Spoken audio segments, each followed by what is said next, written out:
Good evening, and welcome to the Council Advisory Committee CAC meeting of the 10th of January 2022. As this is our first meeting of the new year, on behalf of Council, I want to wish you a happy new year to all of our citizens. This meeting is being conducted with COVID-19 protocols in place for social distancing and isolation. This meeting is being conducted electronically using Zoom and is being live streamed on Facebook Live. The most up-to-date meeting package is on the Town of Kentville website. This meeting is called to order. Have all of the councillors received and reviewed their meeting package? Does any member of council have information pertaining to a matter before this council which has not been publicly circulated? As the Council Advisory Committee, CAC, we will vote as a committee to either send business forward to council meeting for ratification or return to staff for further information or review or defeat the recommendation. I will remind members of council that we should continue to be mindful of our decision-making wheel to make balanced and respectful decisions while adhering to our code of conduct. This council, through policy, has adopted Robert's rules as our rules of order, our parliamentary procedure, and as the chair of the meeting, it is my responsibility to use those orders to ensure we get the business of the town done. For members of council, please use the raise hand function of Zoom to speak. Zoom will maintain the order for choosing folks to speak. And we will be voting by poll. The chair will call your name, ask how say you, and this method permits us to verbally record your votes. Are there any conflict of interest issues we should be aware of before the meeting commences? CAO Trope, could you please take the roll call? Thank you, Mayor Snow. And tonight we have all of council present and accounted for, so you have quorum this evening. Excellent. Thank you very much, CAO. CAO, we have been provided with a proposed agenda. Do you have anything to add or delete to this agenda? I don't have anything to add or delete at this time. Are there any further additions or deletions? Councillor Zabian. Thank you, Mayor Snow. I would like to add an item to the agenda, just maybe to have a discussion on the way that you conduct these meetings. You want me to elaborate? Just the last meeting we were at on December 13th, you shut my microphone off 2 times without any explanation. And this is a democracy. So just because you don't agree with my questions doesn't really give you the right to veto or block my comments. I'm on this council like everybody else. I was elected by the citizens and I don't want to be muted. So I think we should have a discussion about how you're playing with your microphone setup and how you're picking and choosing who can talk. Thank you, Councillor Zabian. But as the chair of the meeting, I get to decide who speaks and when they speak and for how long they speak. So unless you have new orders other than Robert's rules, I would suggest that this item will not be added to this agenda. However, it may be considered under a policy discussion with regards to how we conduct meetings. Well, Mayor Snow, though, with all due respect, you're muting me in the middle of a question or in the middle of a comment. You've given me the floor to speak and then you mute as soon as I ask a question. And you can go back and refer to the December 13th meeting. You did it twice. And I didn't disrespect you or anyone else. I just asked a question and you muted me. I am not willing to take on this discussion at this point in time. As I said before, I am the chair, and I do control who speaks when. So you openly discriminate against me then publicly, I guess. I have not openly. Do it to me then. Thank you very much, Councillor Zabian. Is there anything further to add to this agenda? If I could have a motion to accept the agenda as presented, please. Councillor York, thank you. And a seconder? Councillor Gerard, thank you. All those in favor? Those opposed? The motion is carried. You were presented with the minutes of the December 13th, 2021 CAC meeting distributed for your approval. If you have no changes to the minutes, they are approved as distributed. If you have changes, the recording secretary will annotate the minutes in red, and the annotated minutes will be presented to the electronic meeting file as approved. Is there any issue with those minutes? Councillor Zabian.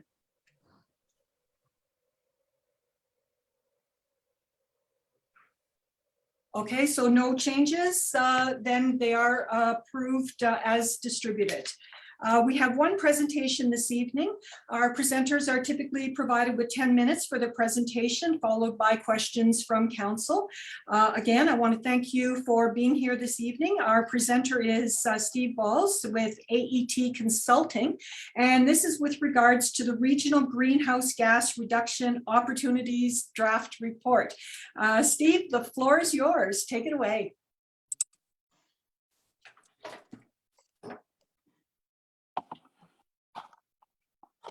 Thank you, Madam Mayor. I appreciate the time you've all provided with my colleague and I, Hamid Singh, who is also on the call this evening to present to you our preliminary results from the work that we did. And we will try to keep it on time. I'm going to, I have to share my screen. I'm sorry. I haven't started the clock yet, so no worries. Okay, great. Okay, hopefully this works. And if I could just get a thumbs up from you, Madam Mayor, that you can see the screen. Perfect. Okay, good. I'm just going to go into slide presentation mode here. Here we go. Okay, so we are presenting this evening the preliminary results from the Regional Greenhouse Gas Emission Reduction Opportunity Study. It's a mouthful, but this is the project that was done by the town of Kentville in collaboration with the towns of Wolfville, the town of Berwick, and the municipality of the County of Kings to reduce regional greenhouse gas emissions and to identify opportunities to do so in the future. The folks that were part of this project are yours truly, myself that you can see, as well as my colleagues Hamid Singh, who is on the call today, and Ben Dunbar from AET Group. AET is an environmental consulting company that does work like this for clients like you across North America. And we were also very much helped and participated with folks from the county and the 3 town municipal partners that you can see listed here. Jennifer West, who is on the call today, was so incredibly helpful throughout the process, and we want to thank her and all the other folks at the municipal level that were part of our project as well. We had a number of really helpful stakeholder partners that I just wanted to recognize that helped us with the stakeholder engagement portion of the project. They helped us to understand the lay of the land, identify opportunities within the different sectors that we were looking at, and we want to just make sure that their efforts and contributions are also recognized. So the gist of the project was to initially identify what the greenhouse gas emissions of the region are, where they're coming from, and what sectors are producing them. And it was a lot of work boiled down into this slide here, where you can see the contribution of the different municipalities at play. On the left, it shows that the county is the biggest contributor of the greenhouse gas emissions amongst the region, but that's largely a part of the fact that there's more people there and businesses also contributing than the other towns that are partners here. Kentville contributes 9% of the greenhouse gas emissions for the region, and it's the greenhouse gas emissions, which I will show a little bit more where they come from in a couple of slides. It is a factor of the fact that the population and the number of businesses are the main factor that contribute to the greenhouse gas emissions profile that you see on the left. In terms of per capita, there's, I just want to highlight the fact that the town of Berwick has significantly lower greenhouse gas emissions per capita than the other municipalities, largely because of the fact that they are on a very different source of electricity. They generate a significant amount of their own electricity that is from renewable sources, and they also, so the rest of the electricity that they don't generate themselves, they get from New Brunswick Power, as opposed to Kentville, Wolfville, and the county that are supplied by Nova Scotia Power, which has more fossil fuel in its generation profile. As you can see here, which I've shown in this slide, which shows the difference between the electricity impacts in terms of greenhouse gases between Berwick and the other municipalities. So that's why you can see the difference between Berwick and the others in terms of per capita. Wolfville has the highest per capita. I believe that would be due to the fact that it's got a smaller population, but it also has a very large singular source of greenhouse gases, which would be the Acadia University. So in terms of outcomes of this project, the main outcome was wanting to define a path to reduce greenhouse gas emissions within the region. There was some other outcomes that we really hoped would come out of this that you can see in the sidebar bubbles, which are increased awareness of carbon emitting activities in the region so that people can understand what their impact is as individuals or businesses within the region. Increased energy security. Anytime you're kind of taking power of your, of how you generate your energy and try to do it better with more renewable sources, you're also increasing your energy security and reducing reliance on foreign or other sources of energy that are coming from elsewhere. Carbon pricing is going to become even more important down the road, so reducing your exposure to that is an important thing. And also, last but definitely not least, is improving the health of the residents through better use of active transportation and better air quality that will result from reduced fossil fuel use. We went through 3 phases with this. Calculating the regional greenhouse gas emissions was first. Then we engaged with stakeholders, did a lot of benchmarking to identify reduction opportunities that were available. And then we modeled the future greenhouse gas emissions out to the year 2050. In terms of where are the greenhouse gas emissions in the region coming from, this is it. You can see it broken down into 6 main categories here, but the long and the short of it is that building energy use is the really big contributor, representing about 2/3 of all energy and greenhouse gas emissions within the region.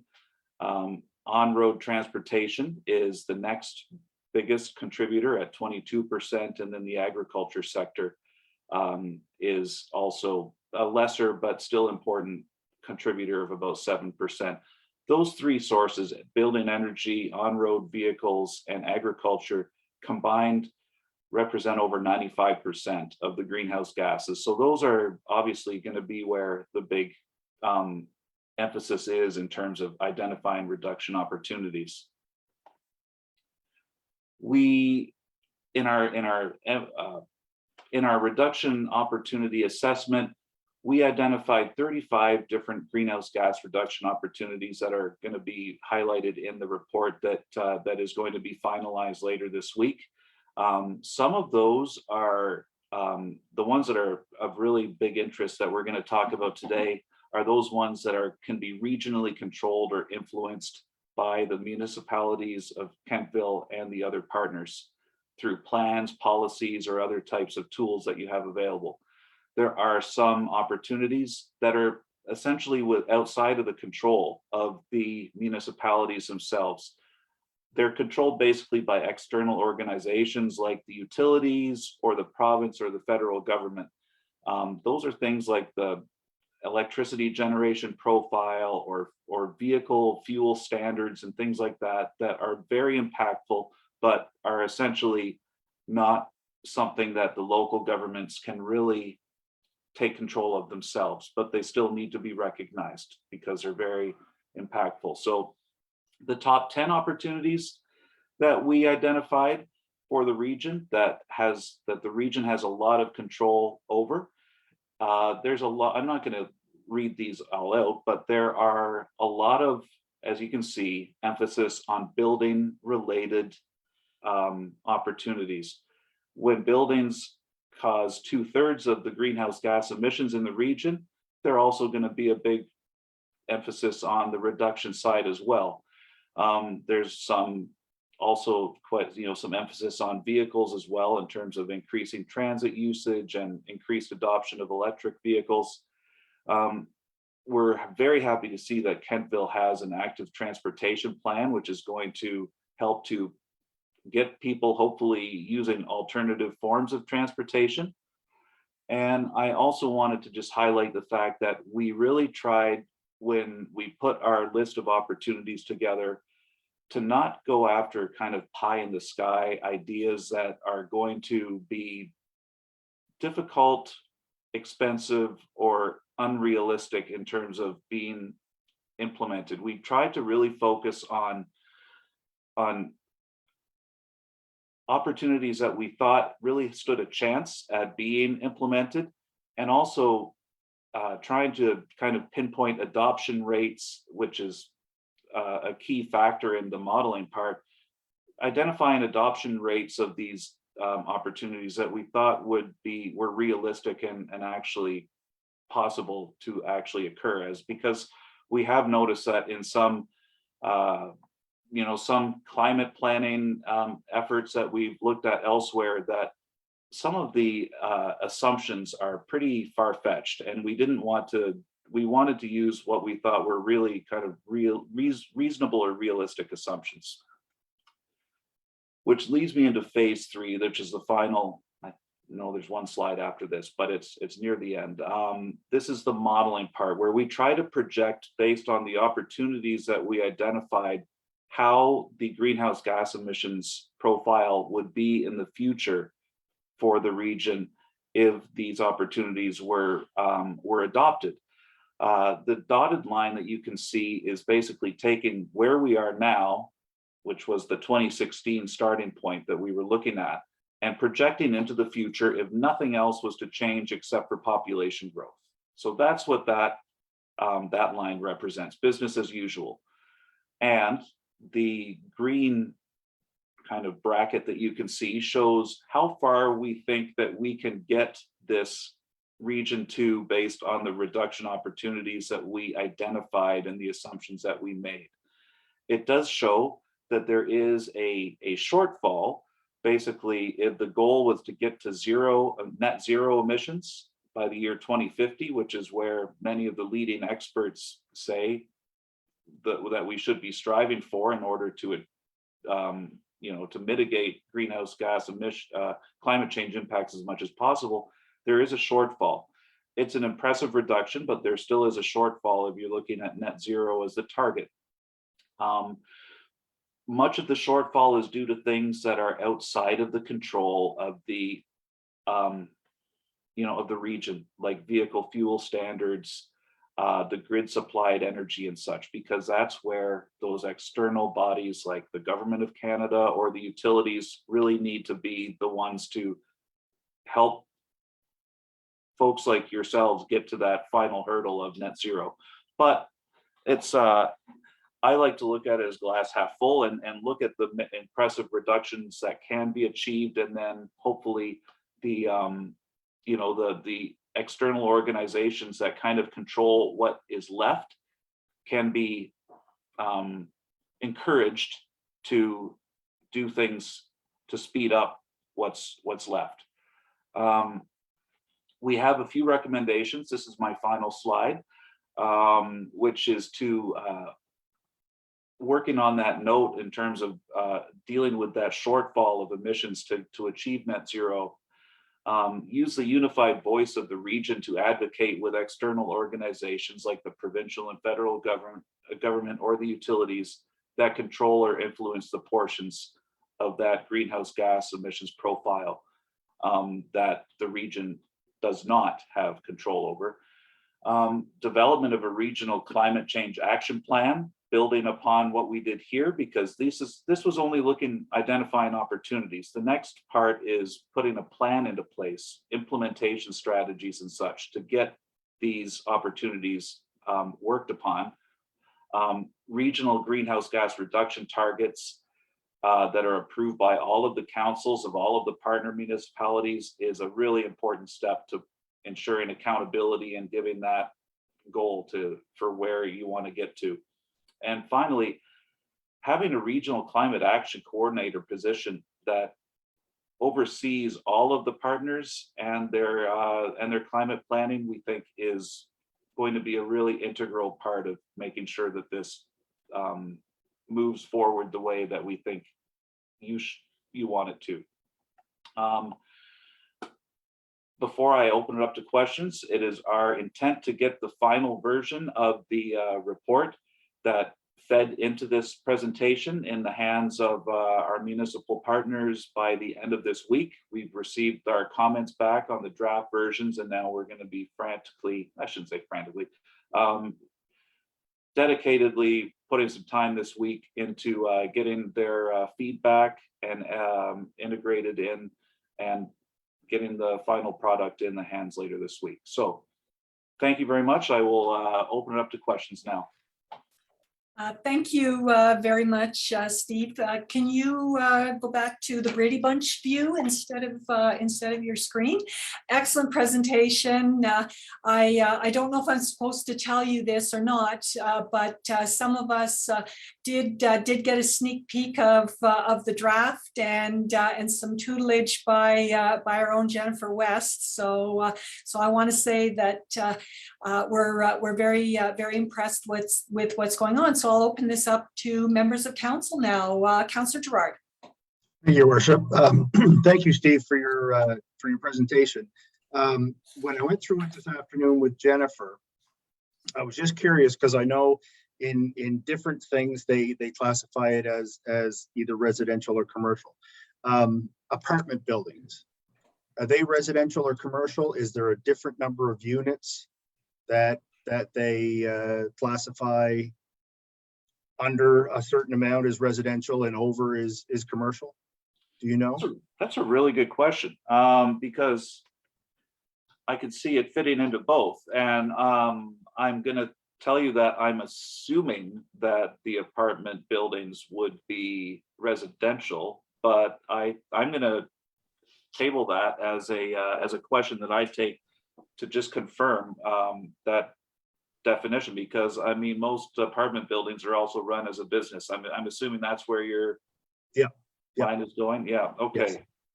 Do you mind if I do a check on that as I'm doing my other updates this week and confirm that definition? That would be perfect. Thank you. Okay, sure. Thank you. Deputy Mayor. Thank you, Worship. Thank you, Steve. That was a great presentation, very informative. I too had an opportunity to peruse the draft this afternoon, and it's excellent. Question I had is sort of around, in your experience, have you seen any of the different communities or municipalities kind of insist on doing these net zero builds? And if so, you know, what sort of impact does that have in the short term? You're referring to the recommendation that we had that beginning at a certain at 2030 that the net zero be the standard? Yes. So from what I've seen is so far is that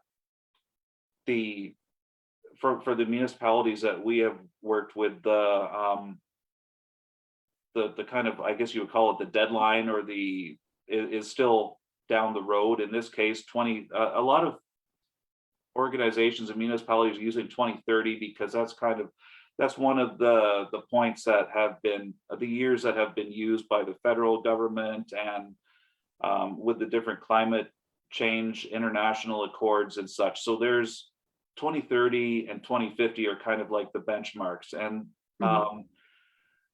I will say that it's these net zero requirements have not been kind of embraced kind of with a lot of glee or happiness amongst the building sector. Right. And there has been some pushback because, I mean, they do introduce some, cost increases and such that are not really going to be, I would say it's not kind of fully known how it's going to roll out in terms of who's going to pay and where the Yes. cost going to be absorbed and such.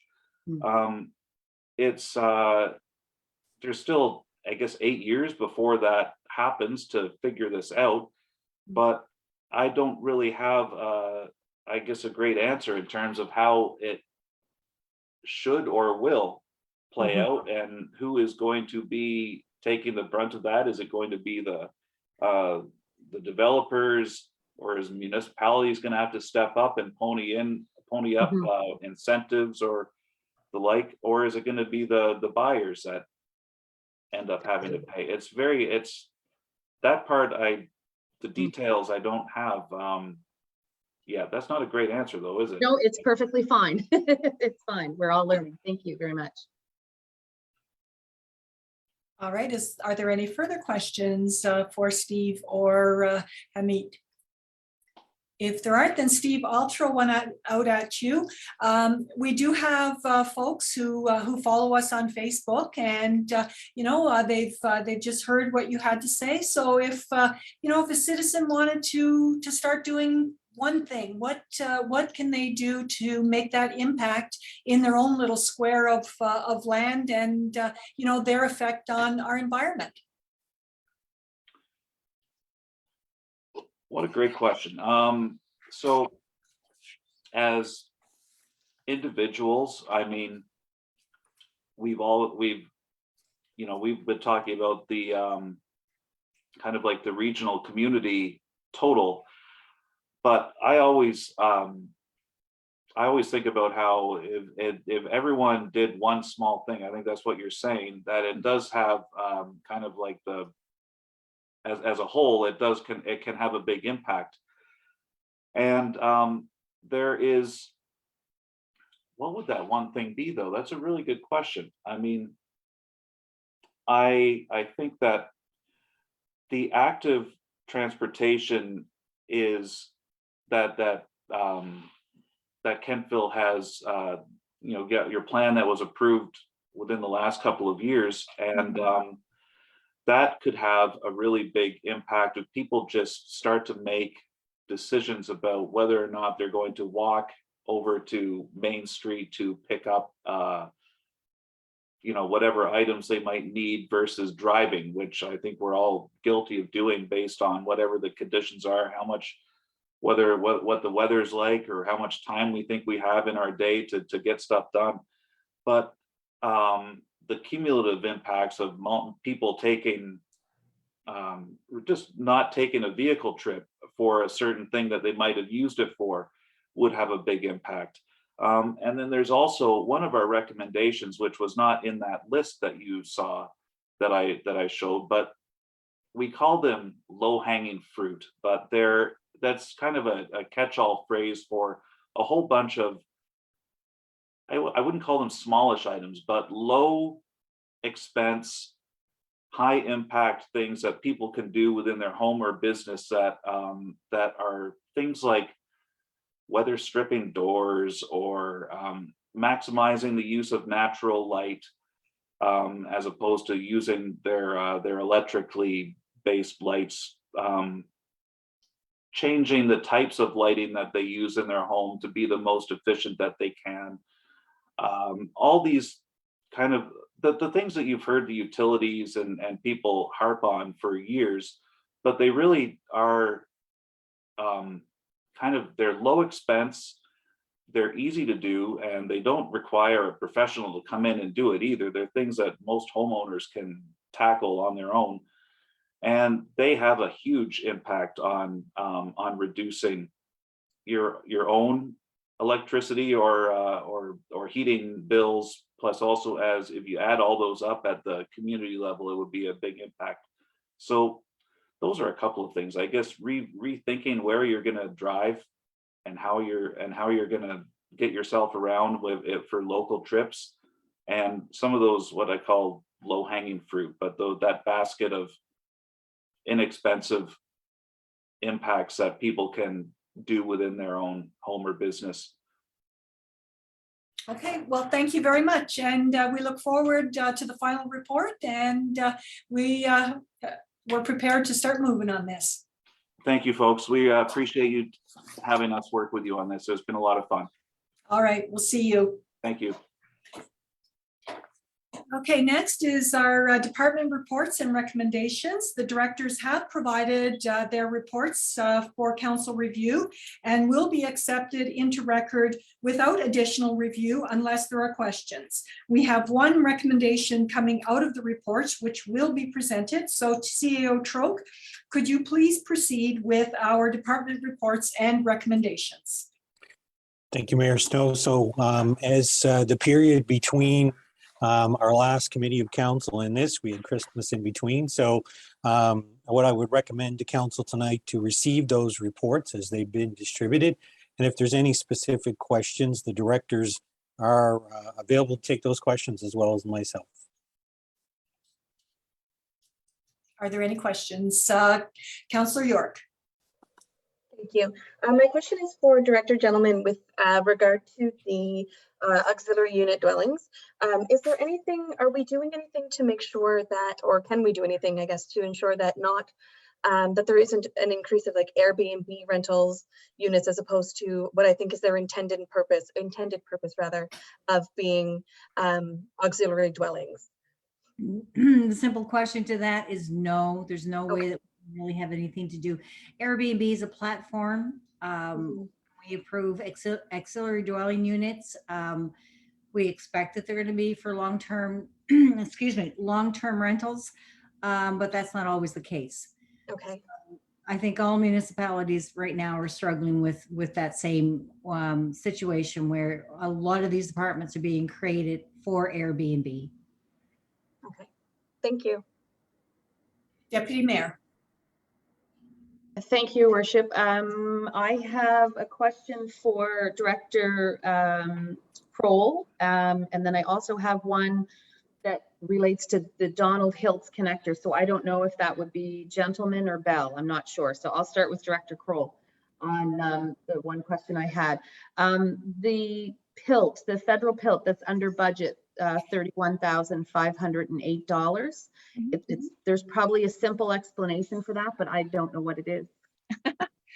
They reassess their own property. And so what property valuation services records in the roll isn't necessarily what the federal government pays. They change the use of their buildings, they take down buildings, that kind of thing. So at the end of the day, we make a best guess. When I put the budget together and when we submit our application to the federal government for our PILT. However, some years it comes in a little higher than our budget and some years it comes in a little lower. And this year, unfortunately, they made some changes that they didn't let us know about. And so therefore, we ended up getting a little bit less. Okay, all right, that's great. And then my question around Donald Hiltz, who did you want me to direct that to, CAO Troke? Well, I would say probably Director Bell or myself.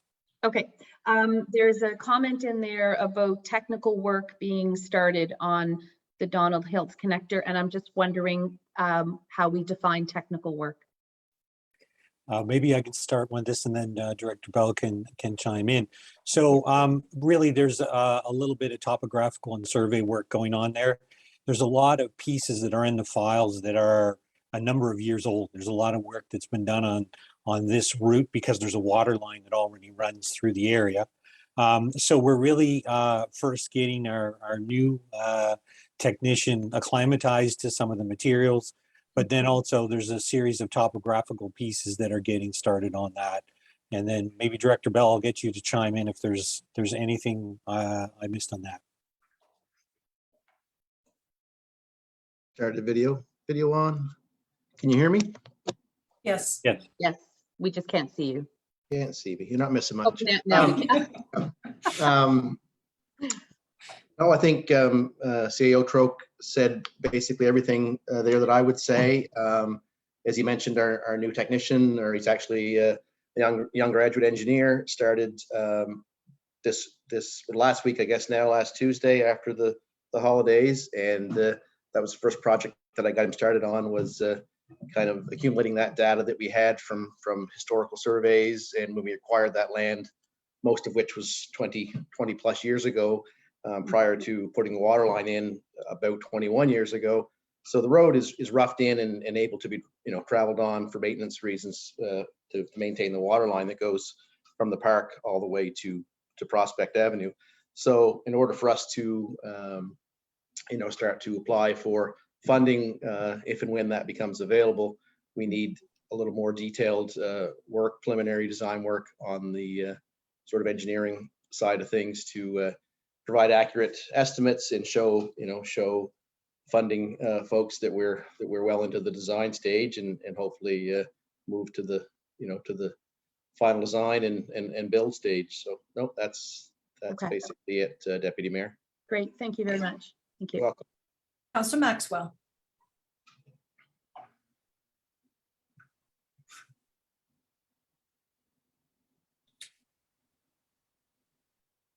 Just looking for the unmute button. Yes, thank you.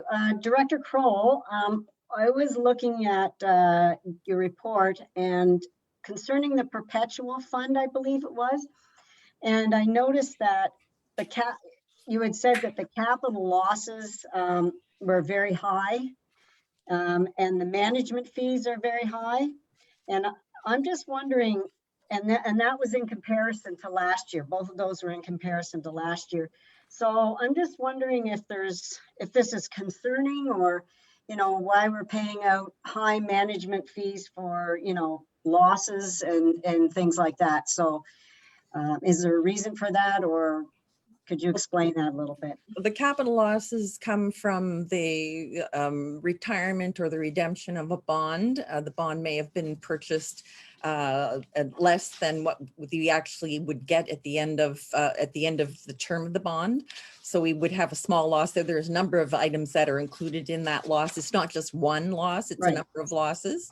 The management fees for last year lagged 1 month behind. So when you see the amount of $20,205 for the 2020 year, that actually was to the end of October and not the end of November. So it's the way that they were sending the information to us last year that we were lagging 1 month behind in management fees. And this year we're capturing the management fees in the same month that we're reporting. So that's what the difference is there.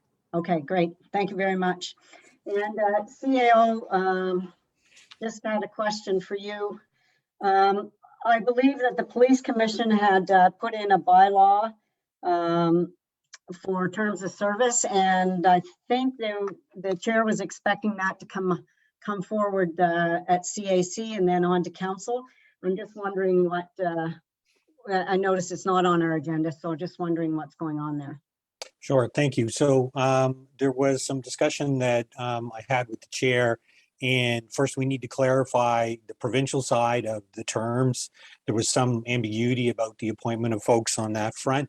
But then second to that, we were also going to collectively sit down at Police Commission and have a discussion around where we were with regards to the terms that folks had, and basically as a collective group, kind of come out with that straw dog on where we were with regards to what we wanted to see for terms and staggered terms to make sure continuity. Where there was no Police Commission meeting, we kind of missed a step in that. So I would anticipate next Police Commission meeting, we can have that discussion and then make sure that it would make it to the next CAC. Okay, thank you very much. Thank you. Councillor Zabian. Thank you. This is for CAO Troke. Just wondering if you were able to get that cost of legal costs we had discussed at the last CAC in December. Yes, thank you, Councillor. So I had an opportunity to work with our finance folks. The biggest change that we saw year over year is the property sales in the park. So there's two components of legal fees around that. We have the property sales. So our town solicitor obviously did a lot of the work for us and doing the work around that. So there's about $12,000 in fees associated with that. But then also on the capital side, and the reason I'm using the term capital is some lots got reconfigured, right-of-ways got put in, there was a number of considerations with regards to future services. So there's also about $8,000 worth of fees. So there's about $20,000 worth of fees associated with the transactions in the park. So that's one of the biggest changes that we see year over year. The only other thing I wanted to mention is that the insurance premium itself went up a little over $1,000 year over year, so captured in this cost center. But we also have a number of insurance claims that were ongoing. So these are claims where there's some due diligence being done with regards to legal investigation into those claims. And so those total costs year over year as well up. So collectively, this total is greater than the $22,000 increase. So outside of increased sales, increased changes to some of the capital changes, and then some of the insurance claims piece, we're actually pretty much bang on year over year. Thank you. So just a question though. So where do we put other items like lawsuits or settlements and stuff? Where do those get put in? Maybe we need Director Cole to tell us where those get put in the books. Or so essentially, Councillor, with regards to if we're talking about that we have legal counsel working on items, they would be received within this cost center. So if there was a work being done on a freedom of information request, if there was work being done with regards to a legal matter, and often insurance claims are that kind of a legal matter. So these would all be captured under this particular cost center. so they all go in one spot? Yep. Okay, thank you. You're welcome. Councillor Gerard. Thank you, Worship. This is a question for Director Gentleman. I too, like Councillor York, was wondering if we had any wording in there, and my main concern or question is when we're talking about detached ancillary dwelling units, if there's wording in there to say, number one, that there can only be one, but also that it can't be a shipping container or some sort of a shed that was bought, if it has to somewhat match the dwelling that it's going with. Thank you. Okay, yes, Councillor Gerard, yes, we do not allow shipping containers at all for any type of use, whether it's storage or for habitation.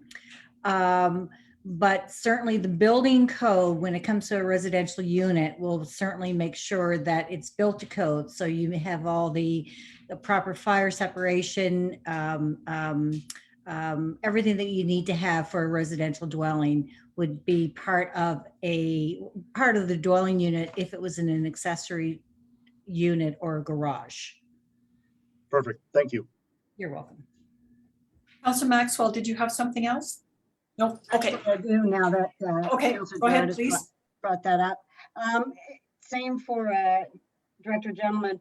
The tiny home concept, that could be built as a ancillary building, like beside the home, something like that would be okay. It could be, and typically I think the maximum size for a tiny home under the building code is just slightly over 400 square feet. So there are parameters under the building code for tiny homes for that consideration. Right. So, but we have looked at the report that's going to come up later on this evening with the increase. I think that we really limited ourselves to the size of an accessory dwelling unit, specifically within the dwelling, because we didn't want it to become kind of like a duplex, like it was half and half kind of thing. And we also really limited ourselves with it by limiting it to one bedroom, which I think we don't really need to do, especially in this day and age with affordable housing and needing to provide better housing for more folks. That just because the size of it's going to be predicated on the size of the house up to a maximum size. And if they want to put small bedrooms in there rather than one big bedroom, we'll leave it up to the builder to do so. Right. Okay. Thank you. You're welcome. If there are no further questions for our directors, I'll hand back to the CAO for our recommendation, please. So we have an item tonight with Director Kroll with regards to a withdrawal from capital reserve. So if I could get Director Kroll to walk committee through that request. Yes, thank you very much. I'm bringing forward a resolution for withdrawal from the two capital reserves this evening. And it relates to the purchase of a loader, which was a budgeted item in the 21-22 capital budget. That equipment is on site. It's been received. And so therefore I'm looking for the withdrawals from two reserves to help pay for the acquisition. We're looking for the loader from equipment reserve.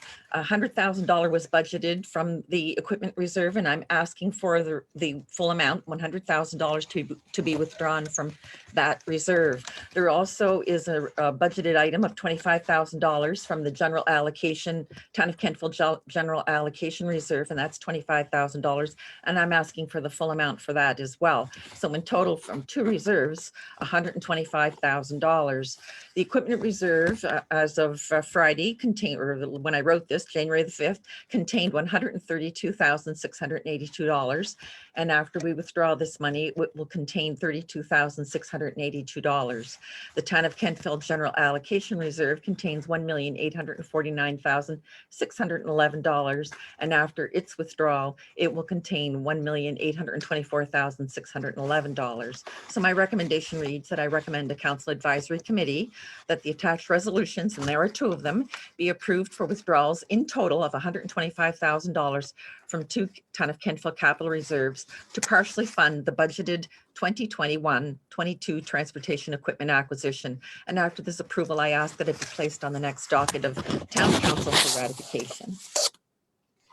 Thank you, Director Kroll. So if we turn that into a motion, that CAC recommend to the January 31st, 2022 council meeting for approval to withdraw $125,000 from two Town of Kentville capital reserves to partially fund the budgeted 2021-22 transportation equipment acquisition as detailed in the attached report. If someone could move that, please. So moved. Councillor Maxwell, thank you. And Councillor Gerard, was that your voice?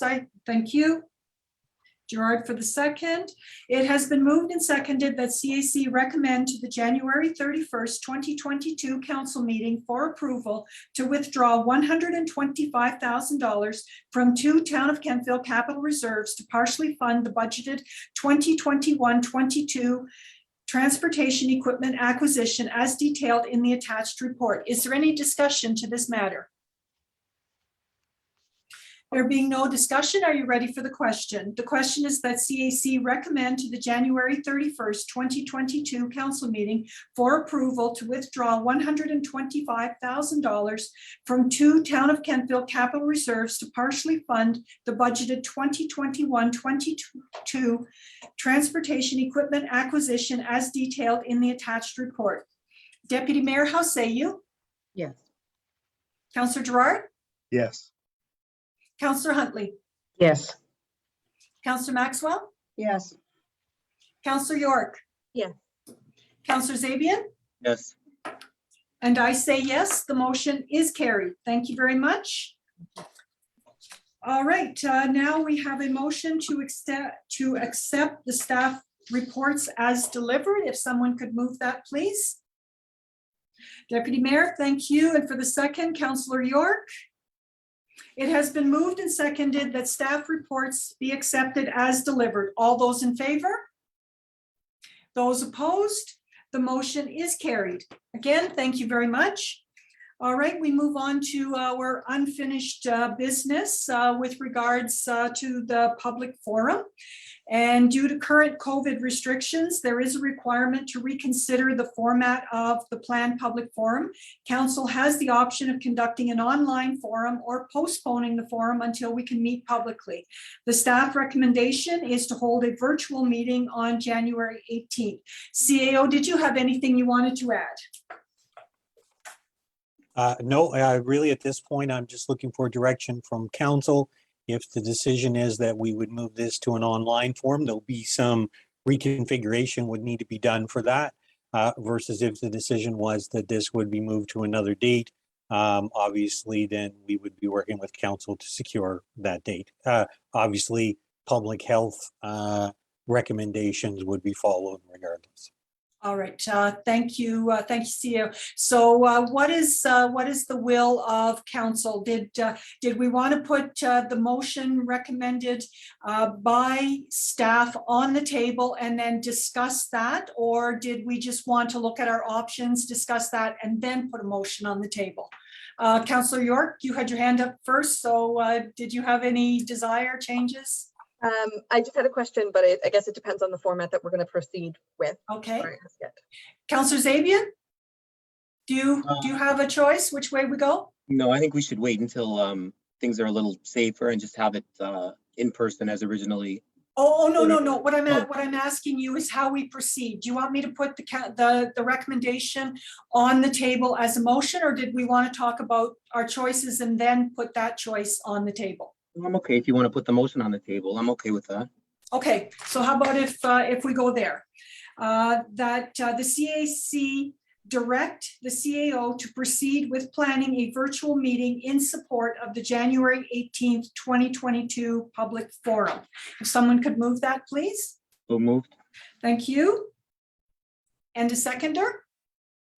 Councillor York, thank you.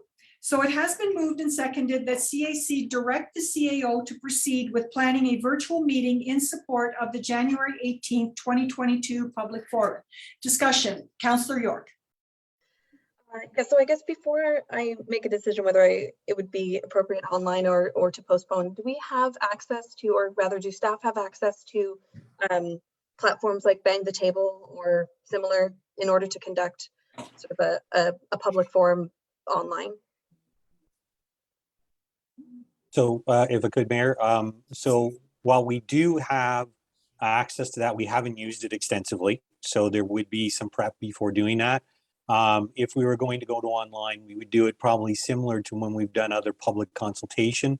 And obviously there would need to be a little bit of work around structuring that versus obviously an in-person, which is kind of where we were doing our work to bring us to this point. You know, in that case, a later date would just mean that the work we have would just essentially be just held in abeyance until that point in time that we were ready to go. Okay, thank you. Councillor Zabian.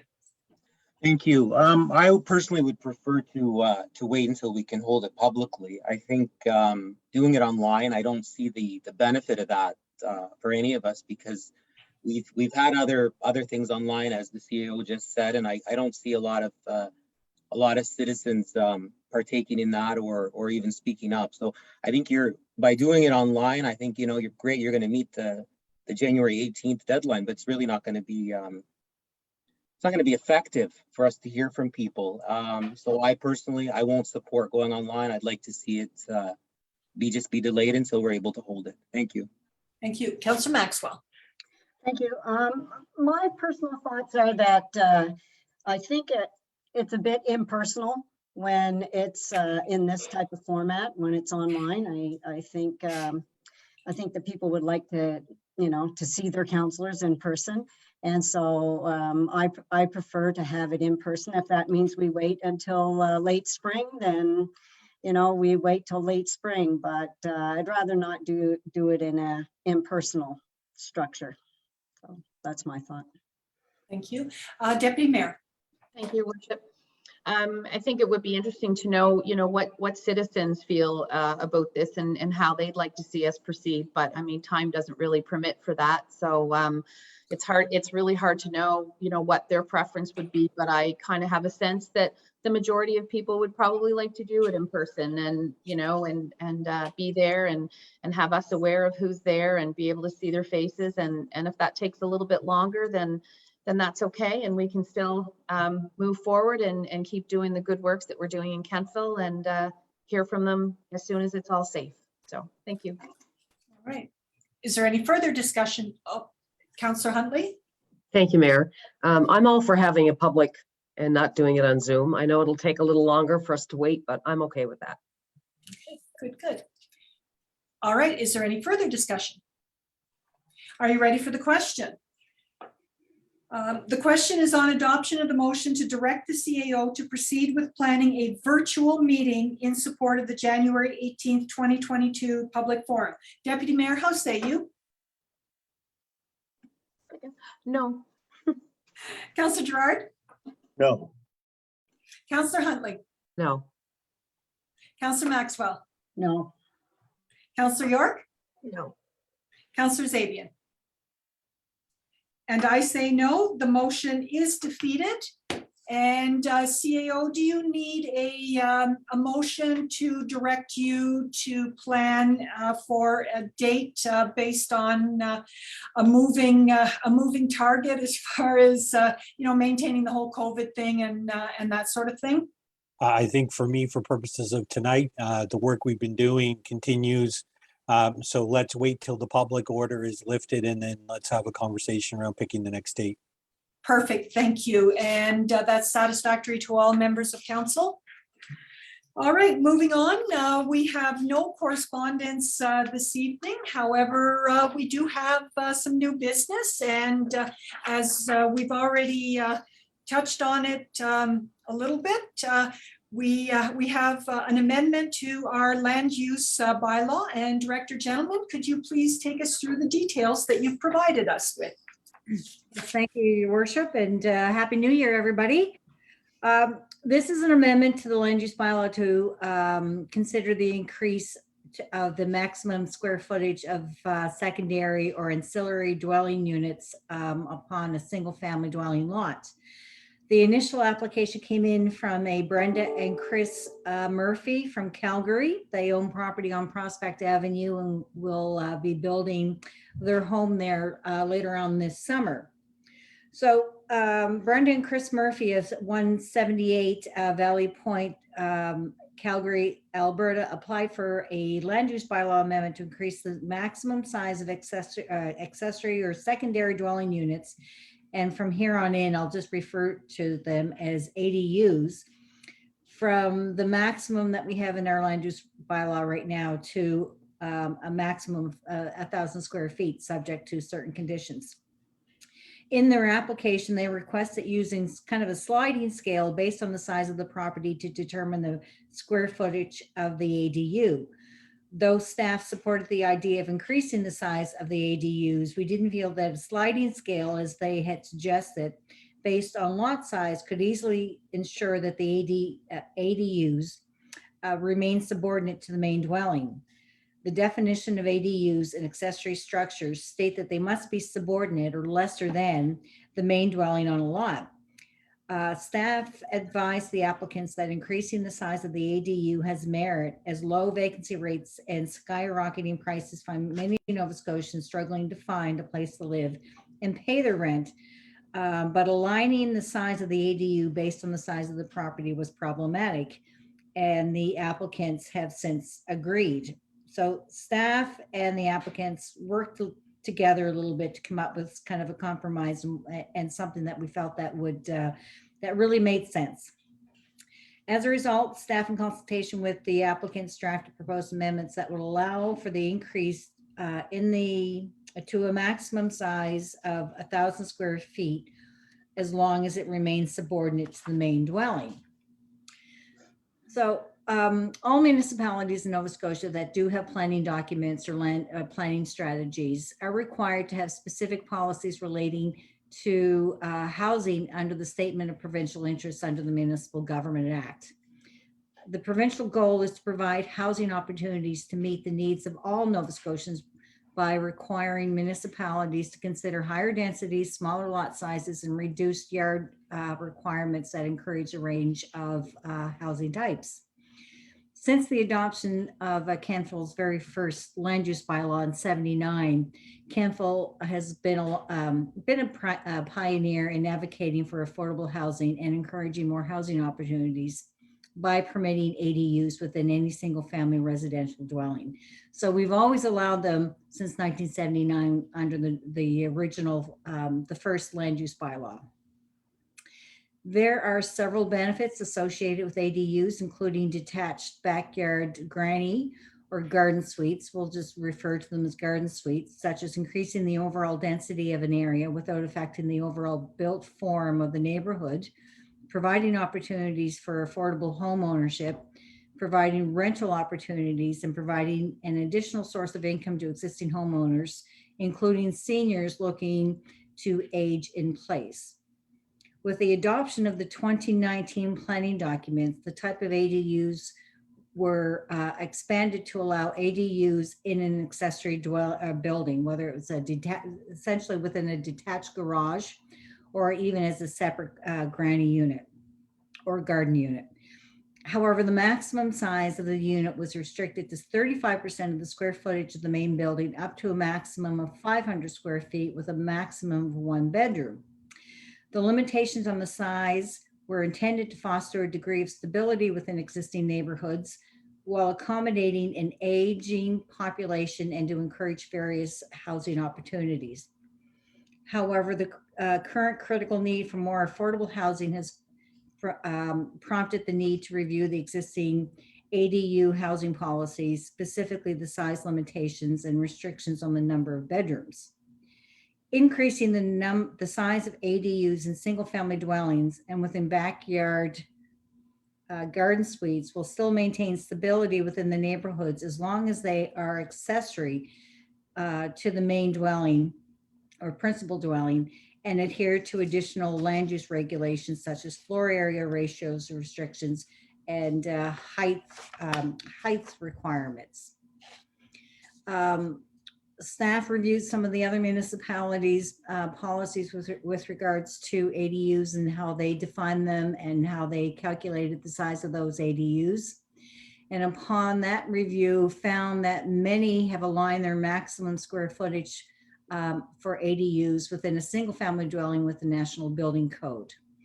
And that would be the total floor area of all stories within a secondary suite. And I'm referring to secondary suites because it is how it's referred to in the building code, but as an ADU shall not be more than the lesser of 80% of the total floor area of all stories of the dwelling unit, excluding the garage floor area and common spaces serving both dwelling units, and 80 square meters. So it would be the lesser of the two. Where detached ADUs are permitted, such as above a garage or as a separate garden suite, they are not subject to the same limitations under the building code.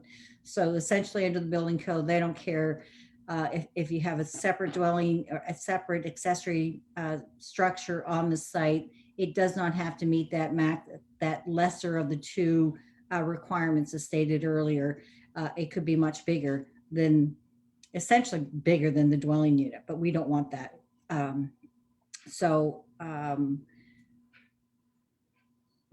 Okay, so Canfield's land use bylaw also regulates the size and heights of accessory structures such as detached garages in the land use bylaw. The maximum size of an accessory structure, and that could be a garage, typically at this point they are garages or sheds or things like that, is a maximum of 1,000 square feet.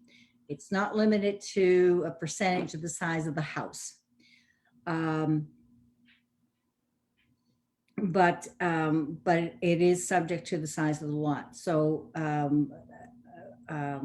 accessory dwelling unit or accessory structures are we're only allowed to have 2 on a single family dwelling or a single family lot, up to a maximum of 15% of the square footage of the lot.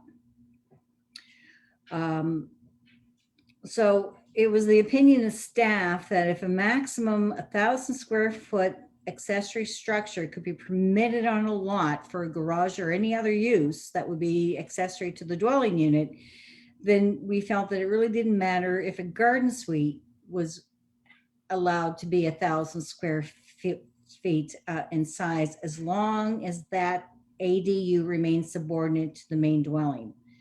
So I hope that makes sense. So if you had a 4,000 square foot house, then 1,000 square foot granny suite would be accessory to that dwelling unit.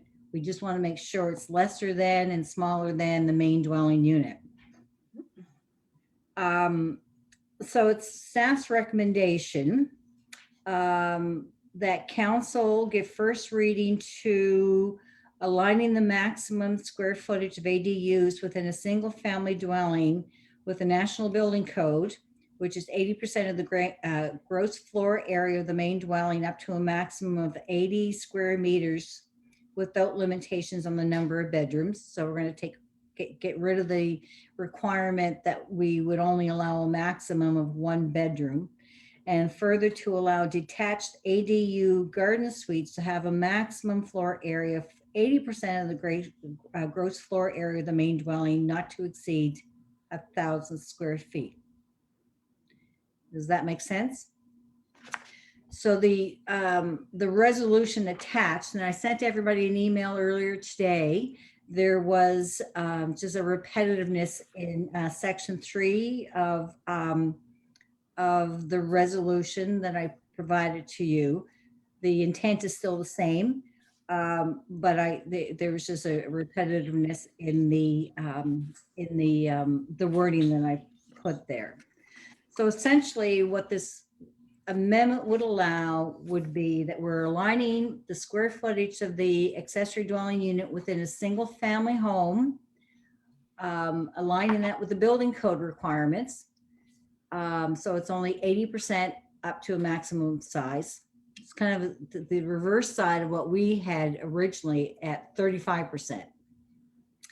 Kind of struggled with that math, but the end result is if you end up with 2 units within a dwelling unit, one is certainly going to be more accessory to the second one.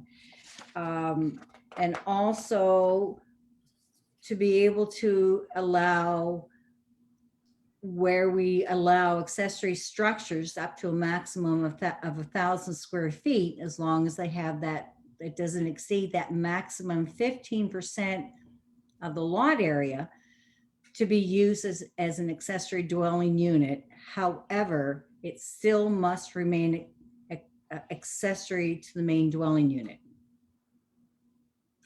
Does that make sense to everybody? It does.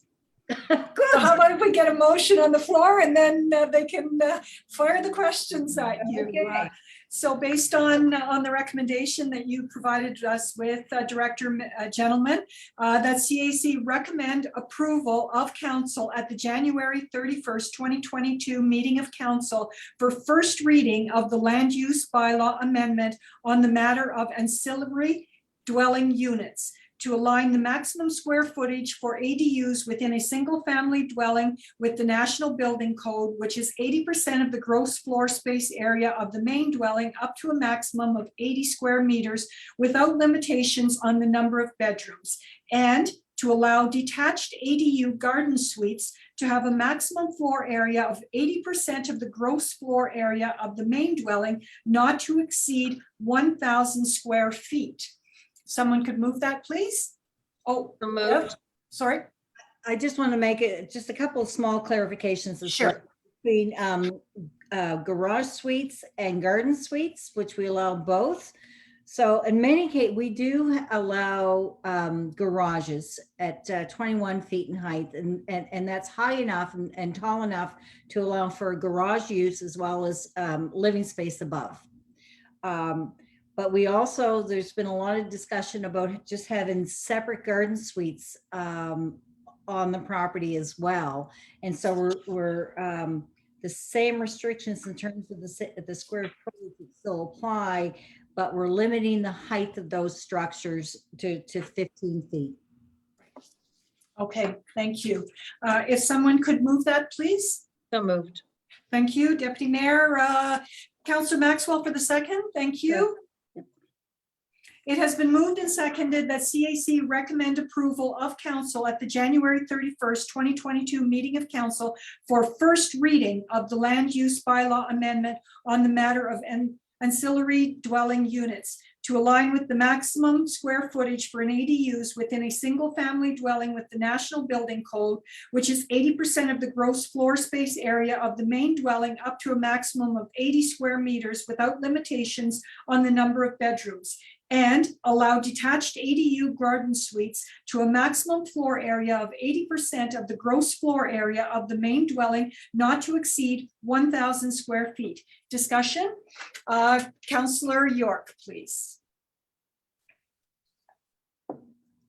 Oh, Councillor Maxwell? No, sorry. Okay, Deputy Mayor. Oh, okay, that's fine. I just, mine isn't really a question, it's more of a comment. And it's really just to say that, you know, I agree 100%, Bev, that we do have a housing crisis. I think we all know that, certainly for affordable housing. And I just want to commend you and the team on the forward thinking on this, because really it's something that we need to do more of, and just to have that availability. And I hope people really take hold of this and do what they can. I think it's a great opportunity, and it speaks volumes for the town, for sure. So thank you. You're welcome. Are there any further discussion? Bev, does the property zoning matter for this? The zoning doesn't, the use does. It's all single family homes. Right. Time.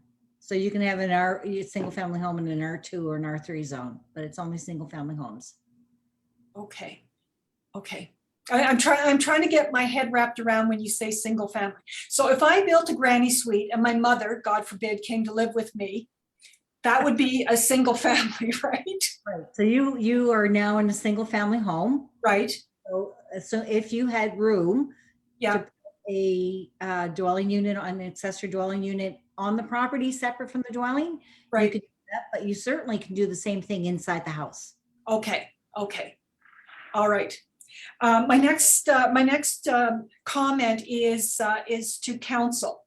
So many years ago, CMHC actually provided grants in both Ontario and Alberta for people who were doing these ancillary suites in their homes, up to $20,000, as long as they were using it for single family, not in a commercial manner. It was basically a forgivable grant, and so what I'm asking council is, in your time, as you're talking to different members of, whether it be, your MP, or, we'd often get the opportunity to speak to housing people, take that opportunity to lobby for this type of grants for folks who are looking at this sort of thing. Because, imagine if somebody did have $20,000 free and clear to start something like this, it might give them a leg up to get it done. So I just throw that out there to you as something that you might take on as an elected official. So if there's no further discussion on this matter, I'll call for the question.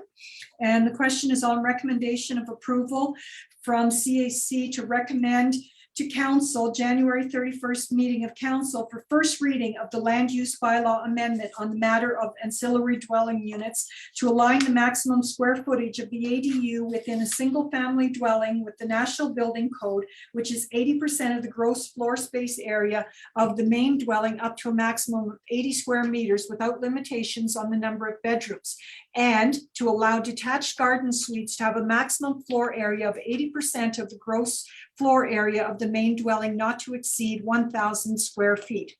Deputy Mayor, how say you? Yes, sorry, yes. Councillor Gerard, Yes. Councillor Huntley, Yes. Councillor Maxwell, Yes. Councillor York, Yes. Councillor Zabian, Yes. and I say yes, the motion is carried. Yes, Director. So just one thing. So we know we're going to have a public hearing on this, and CAO Troke and I spoke about this. We thought we were going to be able to do it this month, but got all confused. I got a little ahead of myself. What I'm going to suggest is maybe having the public hearing the night of council. 31st of January? No, the end of February, because you've got to have first reading in January. Oh, right, okay. I know, that's where I was earlier. Okay. To set up the public hearing, and I'm thinking perhaps, and we can have this discussion, but I'm thinking perhaps if we could have the hearing an hour or two before council in February, then they can go directly into council for second reading, because I can't imagine that there's going to be any contention against this. I don't Right. see anything.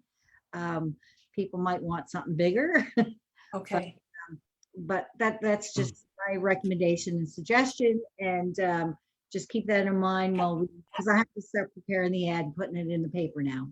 okay, perfect. So I've got it in my details that we'll do first reading on the 31st of January. We will do a public hearing at 5 p.m. on the 28th of February. So that will be a special council meeting. If you are not part of the public hearing, you can't vote on second reading. So that's for members of council.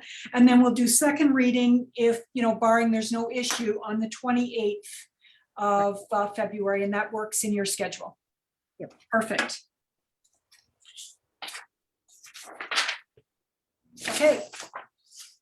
Thank you very much. Thank you. Have a good night. All right, we have one other piece of new business, a recommendation to the, we have Red Nav, I know that I have something. CAO, go ahead. I No can't find my problem. piece of paper. no problem. Well, council, on January 6th, I had the owners of 16 Redden Avenue reach out to me. And basically, the structure at this address was destroyed by fire in March of 2021. And the property owners were requesting a credit for their taxes that had been paid. So the town has policy statement G37F, which is a tax reduction policy. So a resident may apply for a temporary exemption of property taxes and events, including a total structure lost by fire. So upon approval of council, staff can contact building inspector and assessment services to verify that the building is no longer at the address, but then also gives an opportunity to come up what is the valuation of the property and a assessment of that value between when the property was lost and in the current place where that request is being made. I believe the last time that this would have been done would have been somewhere around 2018, where a request came through. So what tonight we'd be looking for is council giving the CAO permission to reach out to the building inspector and reach out to property valuation services to come up with a valuation of the property. And essentially we're coming up within a gap between when the property would have been destroyed by fire versus where we are for tax purposes. And there would be some form of a calculation for a refund for any taxes that during that time period that may have been overpaid because of the loss of the structure. So what I'm looking for tonight, the council would approve the request for the CAO to, under policy statement number G37F, to look at a tax reduction, and the CAO would reach out to the building inspector and property valuation services to come up with a valuation to provide for a reduction on this property. All right, CEO, thank you for those details. And our motion would be that CAC direct the CAO to seek a new valuation of the property at 16 Redden Avenue, destroyed by fire, with Property Valuation Services Corporation, PVSC. The new valuation should result in a reassessment of taxes paid for 2021-2022 and a new value for taxes owing on the property in 2022-2023. If someone could move that, please. So moved. Deputy Mayor, Councillor Maxwell, thank you. It has been moved and seconded that CAC direct the CAO to seek a new valuation of the property at 16 Redden Avenue, destroyed by fire, with Property Valuation Services Corporation. The new valuation should result in a reassessment of taxes paid for 2021-2022 and a new value for taxes owing on the property in 2022-2023. Is there any discussion on this matter? Solicitor? Yes. Can everyone hear me? Yep. Wanted to check on that. I've changed my mode of participation here this evening. I just wanted to make it clear that although the last part of that motion may be where you end up. At this point, all the CAO is doing is getting the information. And indeed, in my opinion, you're not going to impact the 2022-2023 property tax year. That's the property up to the property owner to deal with PVSC on that. What the property owner is asking you to deal with is the 2021-2022 tax year, and that's the only tax year that you'll be addressing. Because the period of time for you to deal with is from the time of loss till now, and when the resolution comes forward to council, council will have to decide when that ends. So for example, if a new dwelling if it was a single family dwelling, and I don't know what it was based on the address, I presume that's what it was. If that dwelling is replaced by March the 1st, then your reduction in the property tax assessment probably isn't continuing past then, but perhaps it is. But typically it wouldn't, that it would end when the use commences again. But that's all information that will come forward at council after the CAO talks to both the building inspector and PVSC for some policy. So I just wanted to clarify that. Okay, thank you. Is there anything further? Are you ready for the question? So the question is on CAC directing the CAO to seek a new valuation of the property at 16 Redden Avenue destroyed by fire with the Property Valuation Services Corporation. Deputy Mayor, how say you? Yes. Councillor Gerard? Yes. Councillor Huntley? Yes. Councillor Maxwell? Yes. Councillor York? Yes. Councillor Zabian? Yes. And I say yes, the motion is carried. All right, we have completed all of our business on this evening's agenda. There being no further business, this meeting is adjourned. A motion to adjourn, please. Can I ask a question first? Sure.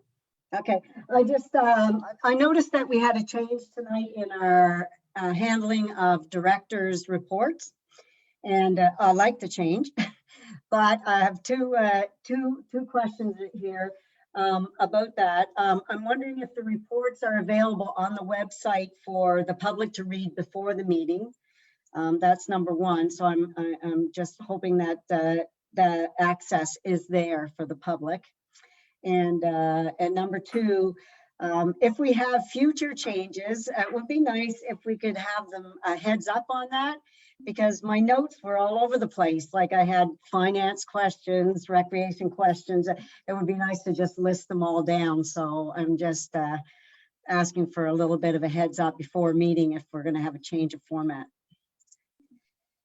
CEO, can you respond to the access to the public for these reports? Sure. So the public documents, I believe, are all made available on the website, but Councillor, I certainly will confirm that was the case for you.